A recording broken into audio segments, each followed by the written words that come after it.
No período Cretáceo, os dinossauros raramente morriam de velhice. Os predadores reinavam, movidos por um único propósito: atacar. O Tiranossauro Rex era uma arma antitanque de 4,5 toneladas com autopropulsão.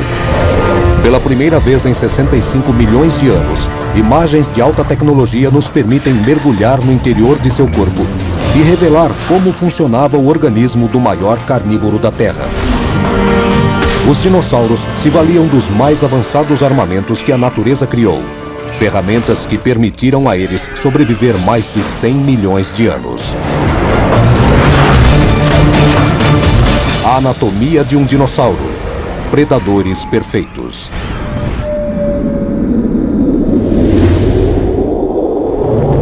América do Norte, 115 milhões de anos atrás.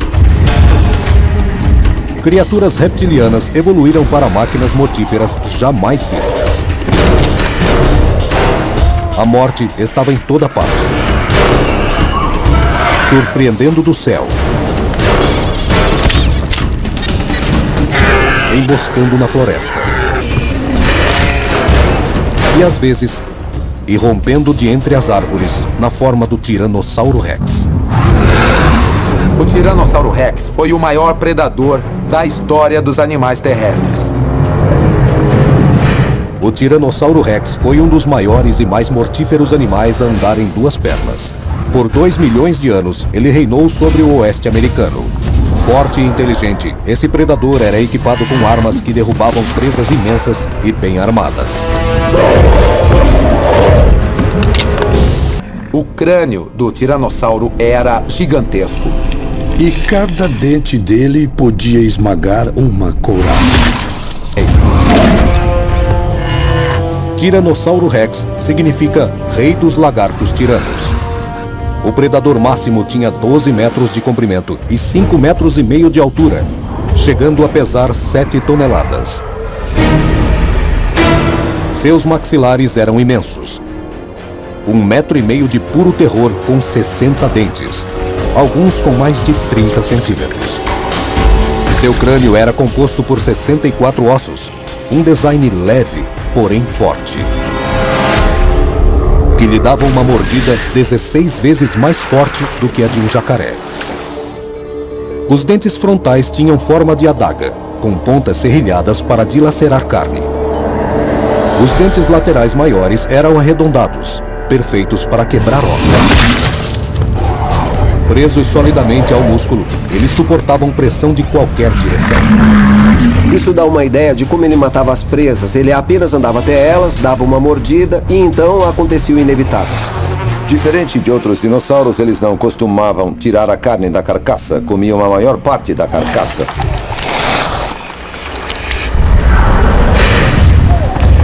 As grandes pernas e pelvis do Tiranossauro Rex compunham metade do seu peso. Sua cauda pesava 1 tonelada. O motivo? Equilibrar os 450 quilos de cabeça. 2/3 da cabeça eram compostos de músculo, capacitando a mandíbula a se fechar com força o bastante para atravessar um barril de aço.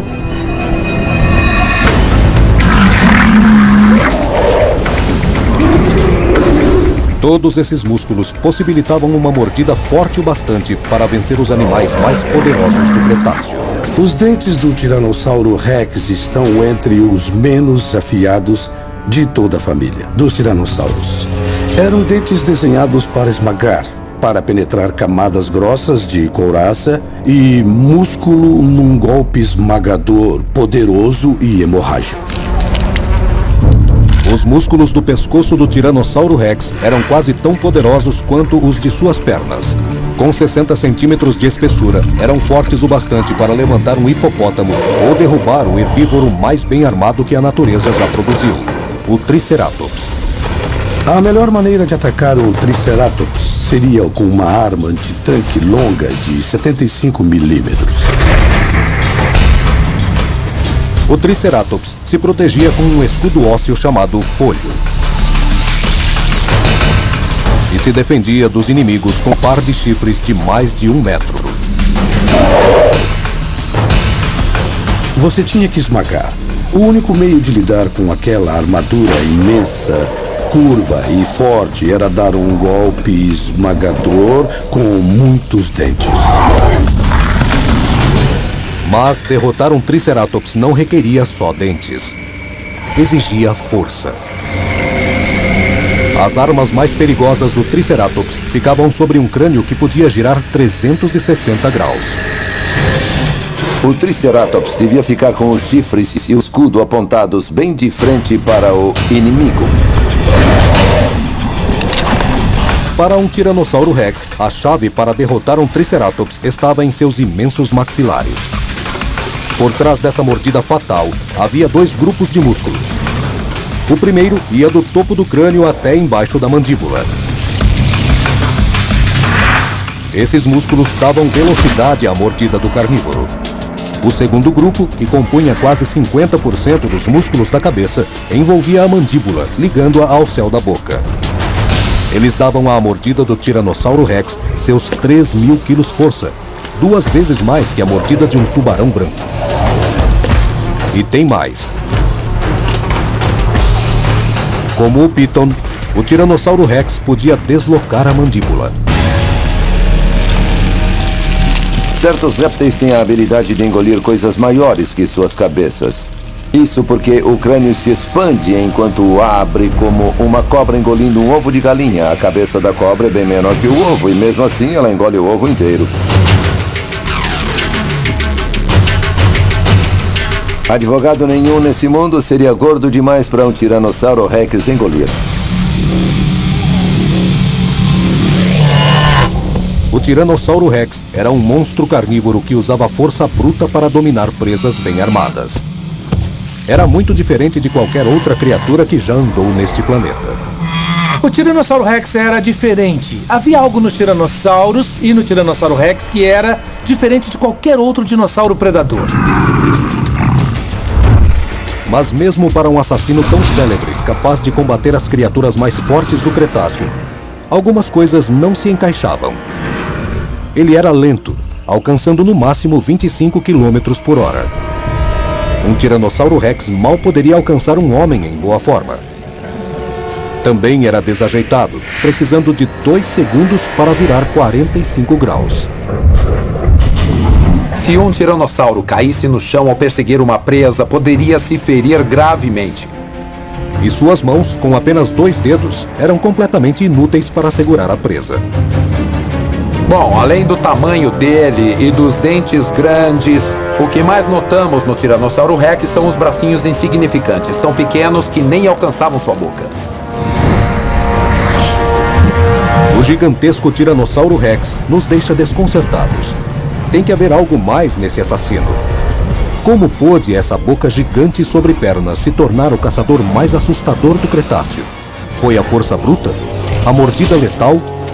Ou alguma outra coisa?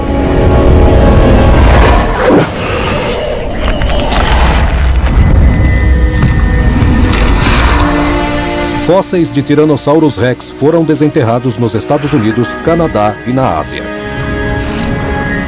Para os cientistas, essas descobertas apontam para uma conclusão. Esse carnívoro tinha pouco a temer, mesmo do herbívoro mais bem armado do Cretáceo, o Triceratops. Mas derrotar um animal tão durão exigia mais do que músculos e dentes. Exigia estratégia. E o Tiranossauro Rex tinha. Seu cérebro era um dos maiores do mundo pré-histórico. Ele tinha a habilidade de processar sofisticadas informações sensoriais. Audição, olfato e visão eram todos altamente refinados. Nós podemos notar em sua visão apurada os atributos de um predador. A distância entre os olhos do Tiranossauro Rex era de 40 centímetros, dando a este assassino visão binocular excepcional. A habilidade de perceber profundidade. Um olho é essencialmente um aparelho de captura de fótons. Os tiranossauros tinham uma retina extremamente larga, pela qual coletavam esses fótons. Coletar mais fótons dava ao cérebro mais informações visuais para interpretar mais detalhes do ambiente. E havia mais um detalhe nos olhos, crucial para esse super caçador. Os olhos de um tiranossauro ficavam bem no alto e, portanto, ele tinha uma ótima perspectiva de cima de tudo e podia ver a grandes distâncias. Para ele, o horizonte ficava muito, muito longe. O Tiranossauro Rex podia ver até os menores detalhes a mais de 6 quilômetros, o que representava 6 vezes mais do que podemos ver. Sua audição também trazia uma vantagem significativa para um caçador. O que vemos no ouvido interno dele são órgãos auditivos compridos, o que indica que a audição era muito importante para aquele animal. A chamada cóclea é um tubo oco em forma de caracol cheio de líquido. Esse tubo vibra em resposta às ondas sonoras. Milhares de minúsculas células capilares detectam o movimento e mandam sinais elétricos para o cérebro. A cóclea de um Tiranossauro Rex tinha 2,5 centímetros. Então, ele podia captar uma grande faixa de frequências. Ele era capaz de ouvir sons de frequências bem baixas e, mesmo que estivesse distante, faria parte de seu mundo perceptivo. Ele não queria ouvir os passarinhos à sua volta porque não era nada que ele iria comer. Mas se ele ouvisse o infrassom do grunhido de um Triceratops, era o que ele queria ouvir, porque era o som que dizia onde estava o almoço. A batalha com o Triceratops era, na maioria das vezes, um duelo até a morte. Aquele herbívoro não havia evoluído para um tanque de guerra à toa. Sendo especialista em tiranossauros, eu não gosto de admitir. Mas nessa situação, o Triceratops poderia ganhar e provavelmente ganhava muitas vezes. Parece que a batalha muitas vezes acabava em empate. O maior predador do Cretáceo partia de mãos vazias.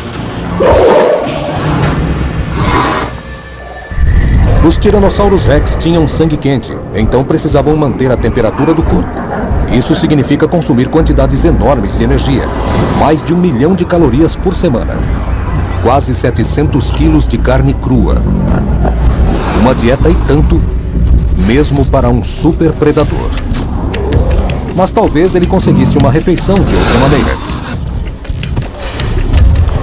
Talvez ele também roubasse a caça de carnívoros rivais. A verdade é que ele tinha os recursos de um predador, mas essas ferramentas também servem muito bem a um carniceiro.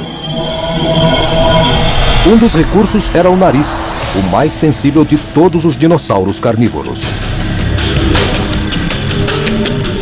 Eu posso dizer que o olfato apurado era perfeito para achar carcaças, e quando ele as encontrava, ele as comia. Um Triceratops morto. A caça de um outro predador? Para o Tiranossauro Rex, procurar carniça tinha seus riscos. Meter o nariz no jantar de outro podia acabar muito, muito mal.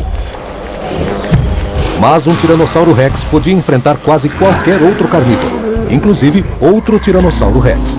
E quando era tiranossauro contra tiranossauro, o vencedor levava tudo. O canibalismo na natureza não parece ser uma questão de prazer, é questão de negócio. A carne de outro tiranossauro também era comida, tinha proteína e ia ajudar aquele indivíduo a sobreviver até a próxima caça. Atacar um Tiranossauro Rex pode parecer suicídio. A menos que você também seja um Tiranossauro Rex. Canibalismo é a regra, não a exceção. Se você é um carnívoro e tem carne ali, você se aproveita disso. Os paleontólogos encontraram amplas evidências de canibalismo nos ossos desses gigantes. Vemos marcas de dentes nos ossos dos tiranossauros e partes de ossos faltando que, sem dúvida, foram canibalizados por outros tiranossauros. Não há mais nada que pudesse ter feito aquele estrago. O Tiranossauro Rex era forte e inteligente, mas também desajeitado e pesado. Um predador que às vezes tinha de recorrer à carniça para sobreviver. A era dos dinossauros remete à adaptação. E para um carnívoro assassino, sobreviver significava trocar tamanho e músculo por velocidade, agilidade e armas afiadas. Existiu uma criatura que prova que naquele mundo pré-histórico a morte podia vir em qualquer tamanho. O Deinônico era um raptor, um predador bípede e coberto de penas. Tinha 1,5 metros de altura, 3 de comprimento e chegava a 90 quilos. Isto é, era minúsculo para os padrões dos dinossauros. O Deinônico era um caçador com um arsenal mais completo do que o de qualquer animal atual. Dentes, garras, velocidade. Ele tinha tudo. O Deinônico era um animal que tinha dentes afiadíssimos e muitos dentes. E como se não bastasse, tinha garras enormes nos pés. O que não faltava para eles eram armas. O Deinônico não era só um carnívoro bem armado. Ele era inteligente.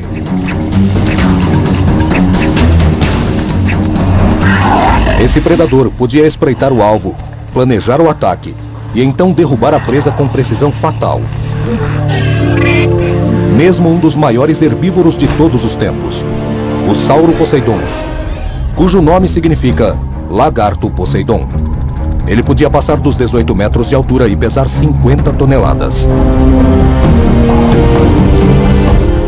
O Sauroposeidon era muitíssimo maior que o Deinônico, e seu gigantismo era sua melhor arma de defesa.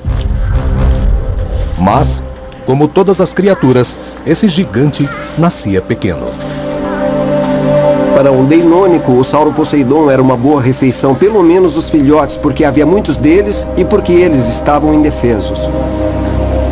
Quando o Sauroposeidon atingia seu tamanho total, com cerca de 25 anos, nada podia tocá-lo. Mas esse Golias nascia com um tamanho aproximado de um camundongo. Quando os ovos eclodiam, os filhotes cresciam rápido, mas não rápido o suficiente. Nos 3 primeiros anos, eles sequer chegavam a 1 tonelada. Eram 3 anos com o pequeno Deinônico nos seus calcanhares. Há muitas evidências de que o Deinônico matava animais que pesavam 10 vezes mais do que ele. E 10 vezes o peso de um Deinônico em carne pura era uma bela refeição. Era banquete para um bom tempo porque um Sauroposeidon de 3 anos tinha o tamanho de um hipopótamo. Derrotar um animal 10 vezes maior que você exige mais do que cérebro. Exige sentidos altamente apurados. Podemos dizer que ele tinha uma excelente visão, boa audição e um olfato muito bom também. Mais que isso. Como poucos carnívoros de hoje, o Deinônico tinha um olfato tão sensível que podia rastrear a presa na calada da noite. Dentro do focinho havia 2 passagens nasais. Como um filtro de ar pré-histórico, havia pregas de tecido sensorial para maximizar a área de superfície. Esse tecido continha milhões de quimiorreceptores, nervos que capturavam as moléculas de odor. O resultado é que o Deinônico podia farejar a presa a quilômetros de distância. O olfato de um Deinônico podia alertá-lo da presença de um rebanho de um bando de herbívoros até 50 quilômetros de distância. E o Sauroposeidon, como todos os herbívoros, tinha cheiro forte.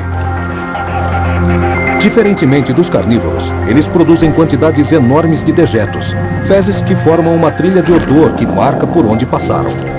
Para o Deinônico, aquele odor era uma dádiva.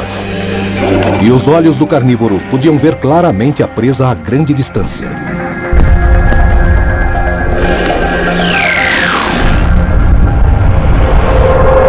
Um escaneamento do crânio do Deinônico revela um cérebro com um nervo óptico hipertrofiado. E é esse nervo que transmite informações visuais para os olhos. O nervo óptico era bem desenvolvido e as órbitas eram muito grandes. É como ter uma conexão de banda larga entre os olhos e o cérebro. Essa alta velocidade significa que o Deinônico podia reagir rapidamente a mudanças muito sutis no ambiente. Observando o olho do Deinônico, vemos que ele tinha uns 2,5 centímetros, com muito espaço interno para fotorreceptores, então ele enxergava bem à noite. A visão dele era excelente. Diferentemente de um mamífero, o Deinônico não tinha vasos sanguíneos na retina, que causam aquele efeito avermelhado nas fotos com flash. Essa simples mudança de design dava espaço para muito mais bastonetes e cones, mais que o dobro do número de fotorreceptores da retina humana.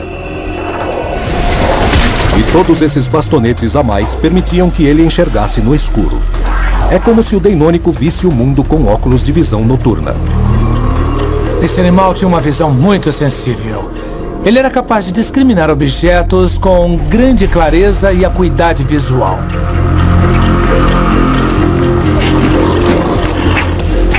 Essas são as características de um caçador de elite, um tubarão terrestre. Mas sentidos altamente avançados eram só o começo. O Deinônico era ágil e chegava a atingir 65 km por hora, mantendo um equilíbrio quase perfeito. Ele era rápido. Era mais rápido que um ser humano, sem dúvida. Mas sua maior habilidade era a agilidade. Ele conseguia mudar de rumo num segundo. Suas habilidades olímpicas se deviam a um simples aspecto anatômico: a cauda. Com metade do comprimento de seu corpo, ele agia como um contrapeso natural. Balançando a cauda, ele podia fazer curvas fechadas em grande velocidade. Se olhasse o Deinônico em câmera lenta perseguindo uma presa, pareceria muito com um felino de hoje. A presa tenta escapar. Ele se vira bem mais rápido ao balançar a cauda para o lado. E aí, ele consegue interceptar a presa que está tentando escapar. Com tudo isso junto, velocidade, agilidade e um poderoso olfato, um jovem Sauro Poseidon, mesmo com 900 quilos, podia estar olhando a face da morte. Principalmente se houvesse mais de um Deinônico em seu rastro.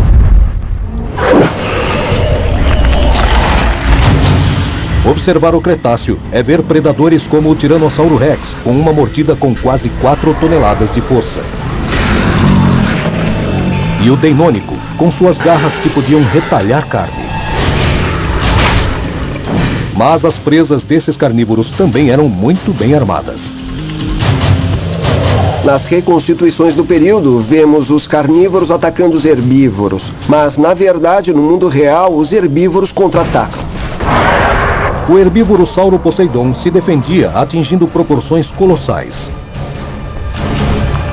Este que está na tela seria um jovem, mas tinha quase 6 metros de altura. Um animal à beira da adolescência e um animal em fuga.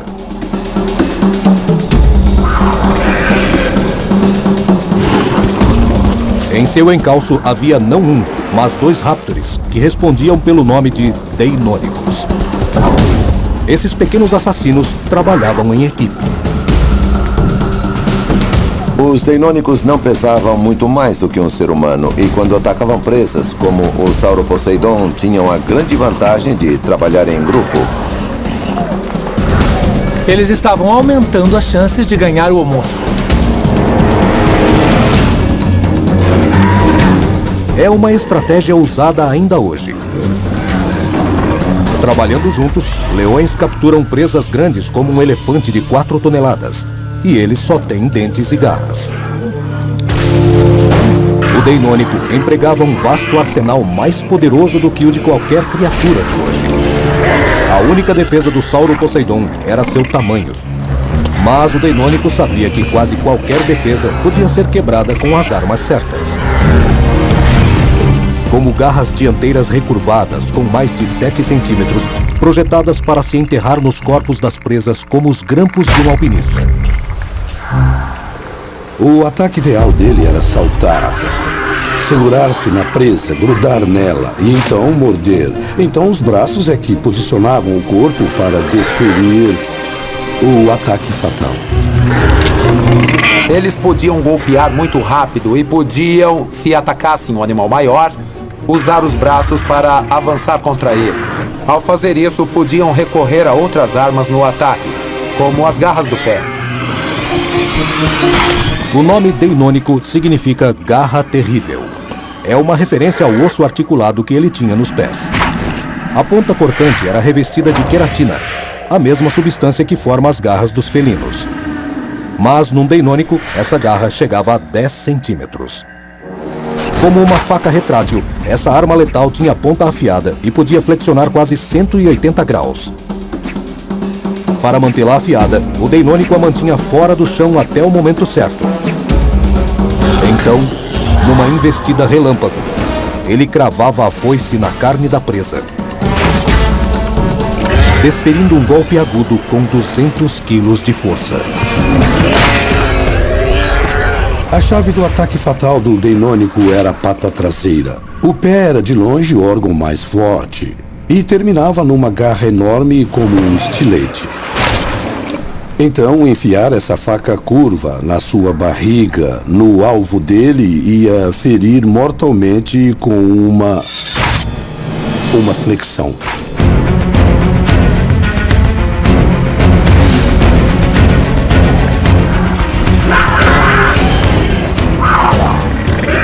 Instintivamente, o Deinônico sabia qual o ponto fraco daquele gigante: o pescoço. Lá ele tinha a traqueia, ele tinha a veia jugular, e se ela fosse rompida, significa que aquele Sauroposeidon estava morto. Mas a morte não vinha de forma rápida ou prazerosa. Para um bando de Deinônicos, uma caça daquele tamanho era um banquete. E seus crânios eram especialmente concebidos para comer. Seus maxilares eram estreitos e leves, e suas gengivas eram equipadas com 70 dentes afiados. Eles eram como piranhas, feitos para eviscerar uma vítima.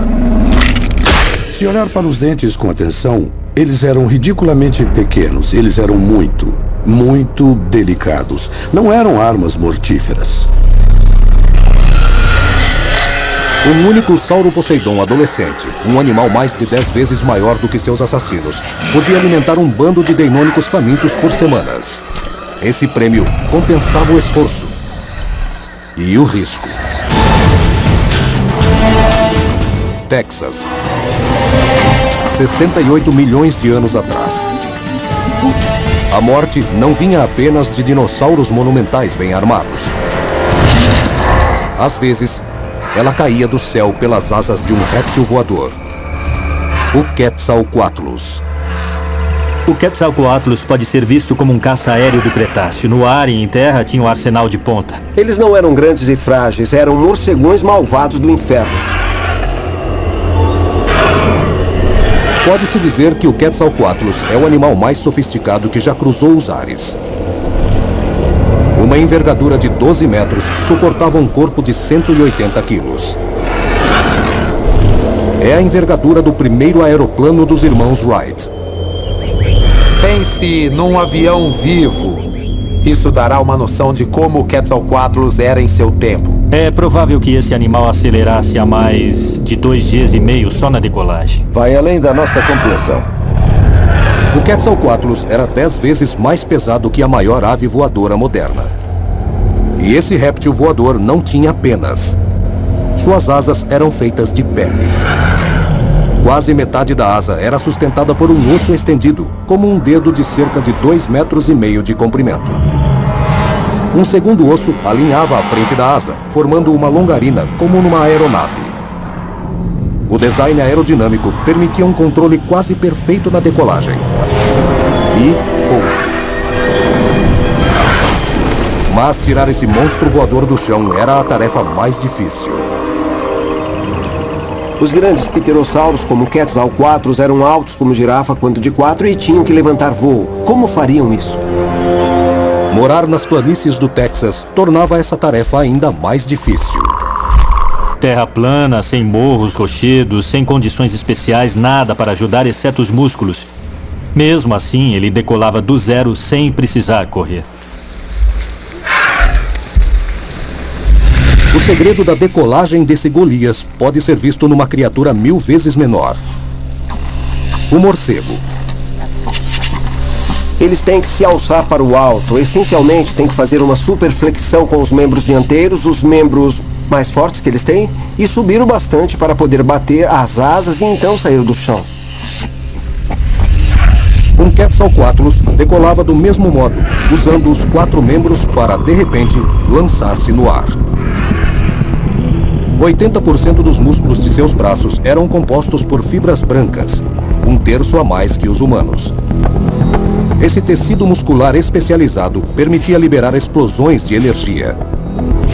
A energia necessária para propelir aquele réptil, que pesava tanto quanto um urso pardo, a sair do repouso para uma velocidade de 48 km por hora numa fração de segundo.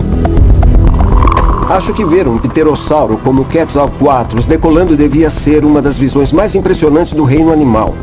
Ver algo de 6 metros de altura, de repente saltar para o ar e sair voando, vai além de qualquer experiência humana. Para um gigante como o Quetzalcoatlus, o controle do voo era crucial. Esse réptil voador tinha um dos sistemas de piloto automático mais avançados da história natural, como um super biocomputador. Imagine por um momento que você é um animal com a envergadura de um aeroplano pequeno e fazendo uma curva a 90 graus. Não é uma manobra fácil de fazer. Pilotos humanos, por exemplo, sempre se fiam nos instrumentos da cabina para poderem fazer algo do tipo. O Quetzalcoatlus fazia isso sozinho. A asa de um Quetzalcoatlus era coberta por milhões de sensores capilares. Esses microscópicos instrumentos biológicos de memória coletavam a informação e mandavam sinais para o cérebro. A asa deles não era só um órgão aerodinâmico, mas também um gigantesco órgão sensorial captando todo tipo de informação relevante para a aerodinâmica sobre coisas como a velocidade do ar ou a tensão em partes específicas da asa. Esses dados passavam da asa para o cérebro. Então, em um instante, o Quetzalcoatlus fazia ajustes minuciosos no formato da asa e na posição do corpo. Prova dessa tecnologia avançada se encontra no flóculo, uma área do cérebro dedicada ao controle de voo. Era 3 vezes maior do que o de qualquer pássaro de hoje.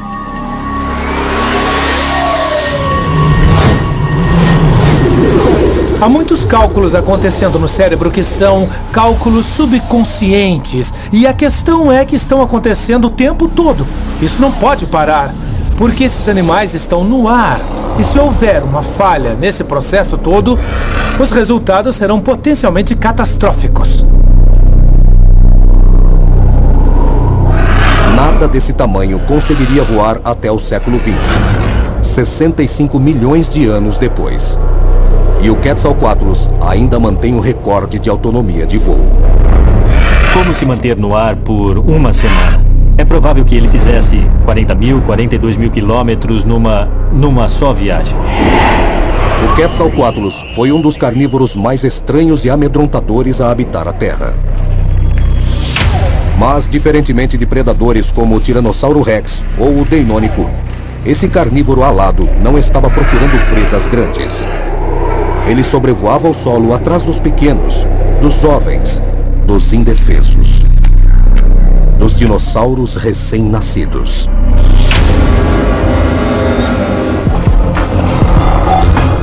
Manter aquele predador alado a uma altitude de 4.000 metros exigia uma envergadura de 12 metros, um sistema de controle acurado e uma visão quase perfeita. Ele tinha um globo ocular imenso e uma órbita enorme também. E os processadores centrais do cérebro, os lobos ópticos, também muito expandidos. Sua retina de 10 centímetros continha mais de 1 bilhão de receptores de luz e registrava 4 vezes mais detalhes que o olho humano. Um Quetzalcoatlus também podia ver um espectro de luz invisível aos humanos, o ultravioleta. A urina de suas presas absorvia os raios UV e os refletia. Isso criava uma trilha luminosa que levava diretamente à vítima. Esses animais tinham um mecanismo muito desenvolvido para estabilizar o olhar, permitindo que mantivessem o alvo fixo em foco, na mira, por assim dizer, enquanto eles voavam. O segredo para estabilizar o olhar estava escondido no ouvido interno. 3 tubos interconectados que formam os chamados canais semicirculares. Cada canal é cheio de líquido de células capilares que detectam os menores movimentos. Enquanto a cabeça do Quetzalcoatlus se movia durante o voo, sinais eram emitidos diretamente para os músculos do olho. Os globos oculares se ajustavam, mantendo a imagem fixa em foco perfeito. A uma altura de 300 metros, um Quetzalcoatlus podia distinguir um ninho de Tiranossauro Rex e até mesmo contar o número de filhotes.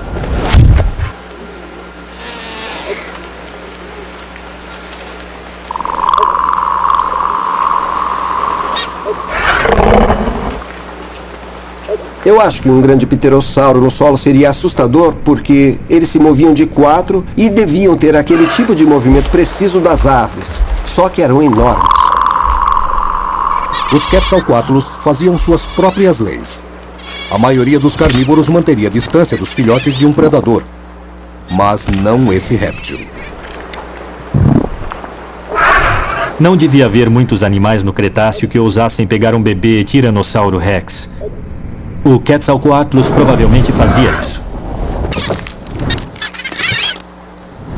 Esses grandes pterossauros, como o Quetzalcoatlus, comiam bebês dinossauros à torto e à direito e quando queriam, vrum, recuavam, saltavam para o ar e saíam voando. Para o Quetzalcoatlus, a chave para sequestrar bebês dinossauros era a fuga rápida. Escapar não era problema para um réptil que atingia 2,5 Gs na decolagem, indo de 0 a 48 km por hora em menos de 1 segundo. Se você fosse um Quetzalcoatlus vivendo numa terra cheia de tiranossauros no final do Cretáceo, decolaria depressa. O Quetzalcoatlus era um dinossauro atípico do Cretáceo. Velocidade, agilidade e biologia sofisticada lhe permitiram sobreviver por milhões de anos num ambiente brutal.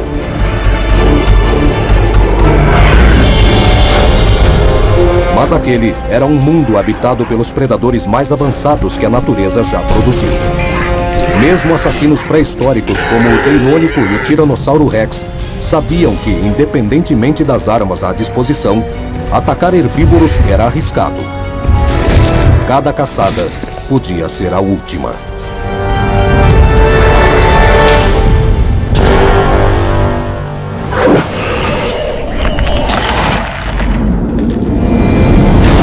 Uma mística envolve os poderosos carnívoros do Cretáceo. Eles reinavam num mundo perigoso.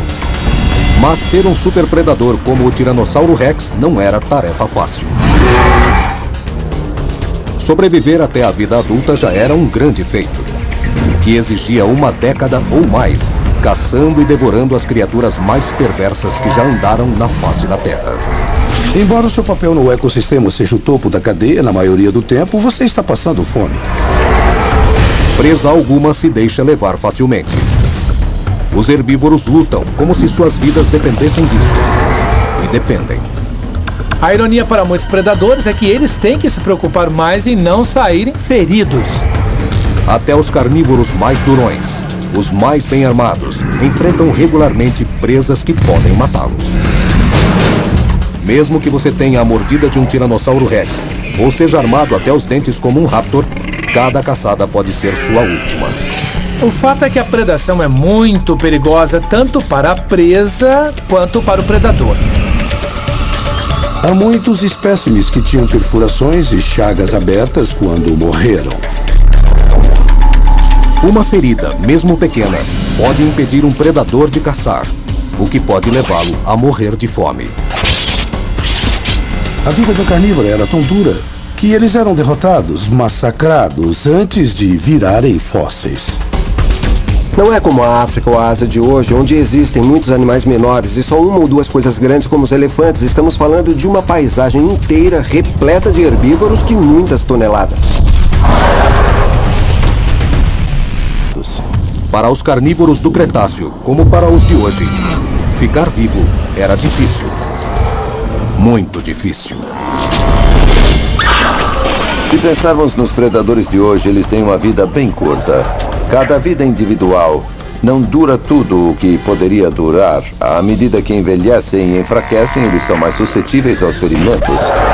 Toda vez que você caça, está pondo sua vida em risco.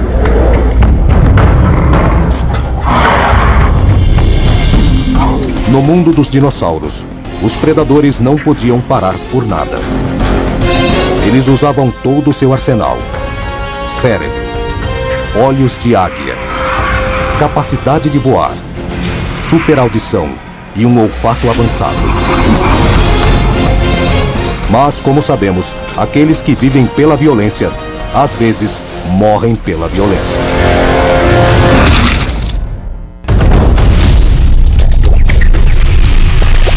Versão brasileira, Tempo Filmes, São Paulo.